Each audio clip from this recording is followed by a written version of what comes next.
नमस्कार बच्चों, आज मैं आपके सामने चित्रित पाठ्य पुस्तक के गद्य खंड से बाल गोविंद भगत नामक पाठ बताने जा रही हूँ, जो कि राम वृक्ष बेनीपुरी द्वारा लिखा गया है।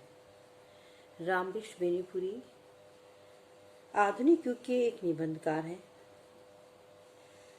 गांधी जी के असहयोग आंदोलन में भाग लेने के दौरान कई बार उन्हें जेल जाना पड़ा। अपना जीवन यापन करने हेतु वे साहित्य कार्य में लग गए एवं बालक, युवक, योगी, नई धारा, जनवाणी, जनता आदि कई पत्र पत्रिकाओं का संपादन भी किया। प्रस्तुत पाठ में लेखक ने बाल गोविंद भगत के चरित्र का एवं व्यक्तित्व का वर्णन किया है। बाल गोविंद भगत एक गृहस्थ होते हुए साधु के समान आचरण करते थे।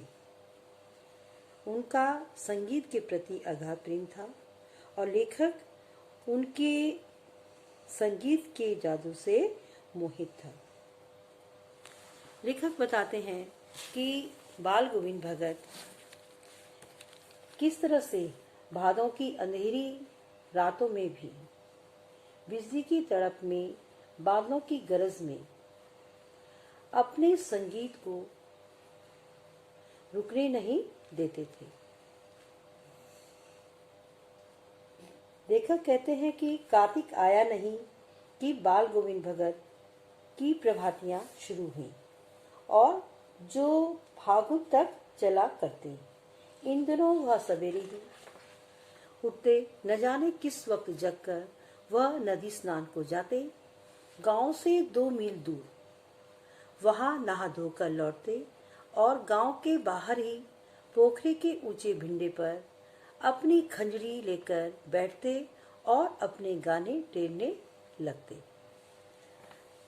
लेखक कहते हैं कि कार्तिक की जो सुबह थी, प्रभातिया से मतलब है कि सुबह उठते ही उनका गान शुरू हो जाता था। तो कार्तिक महीने की ठंडी रातों में भी प्रभात होती भी नहीं थी कि उनकी प्रभातियां शुरू हो जाया करती थी और वह प्रभातियां कार्तिक के महीने से फागुन के महीने तक चलती रहती। बाल गोविंद भगत सवेरे उठ जाते और न जाने कब वह जग जाते और नदी स्नान को जाते। गांव से 2 मील दूर जाकर के स्नान करते, वहां से नहा धोकर लौटते और गांव के बाहर ही एक पोखरे के ऊंचे भिंडे पर, एक ऊंचे से स्थान पर अपनी खंजरी को लेकर के अपना गाना शुरू कर देते। लेखक कहते हैं कि मैं शुरू से ही देर तक सोने वाला हूँ, किंतु एक दिन माँ के उस दांत के ठिठाने वाली भोर में भी उनका संगीत मुझे पोखरे तक ले गया था। वो कहती कि जबकि देर से उठने वाले थे, लेकिन बाल गोविंद भगत के संगीत का जादू, सुबह की दांत किटकिटाने वाली जो वह सुबह थी, तब भी वह संगीत उन्हें उस पोखरे तक ले गया जहां पर बाल गोविंद भगत अपना संगीत शुरू कर रहे थे, अपने गायन में मग्न थे। अभी लेखक कहते हैं कि अभी आसमान के तारों के दीपक बुझे नहीं थे, अभी ढंग से सवेरा भी नहीं हुआ था, अभी तारे टिमटिमा ही रहे थे। हाँ, पूरब में लोही लग गई थी जिसकी लालिमा को शुक्र तारा और बढ़ा रहा था। सुबह होने वाली थी और आकाश में एक लालिमा शुरू हो गई थी।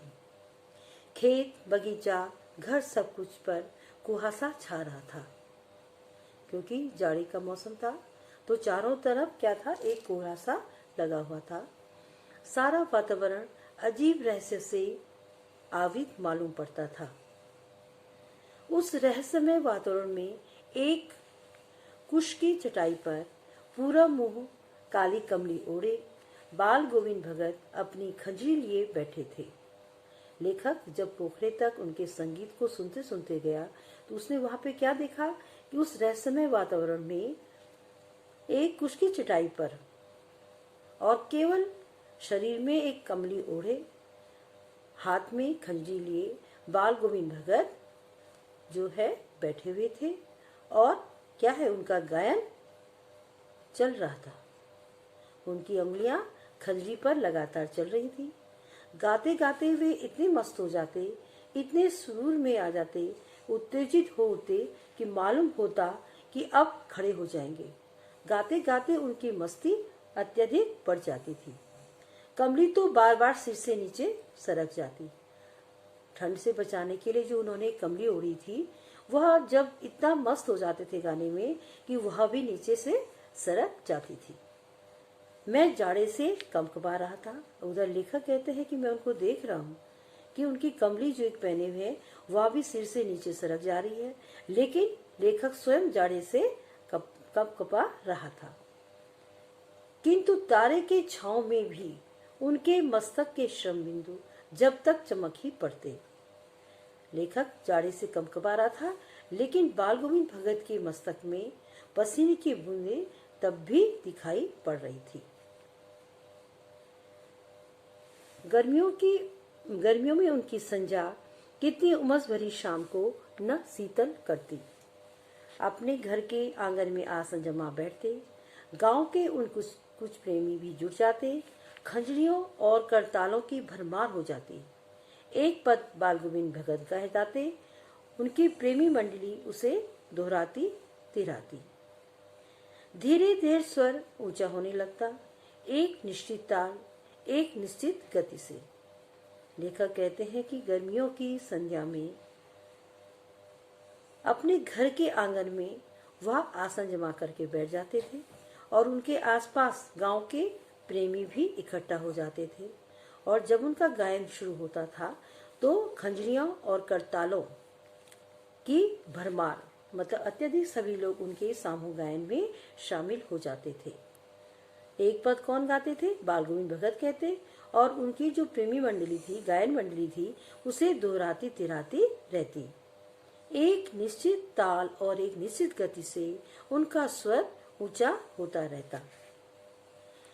उस ताल स्वर के चढ़ाव के साथ श्रोताओं के मन भी ऊपर उठने लगते। धीरे धीरे मन तन पर हावी हो जाता और होते होते एक क्षण ऐसा आता कि बीच में खंजरी लिए बाल गोविंद भगत नाच रहे हैं और उनके साथ ही सबके तन और मन नृत्यशील हो उठे हैं।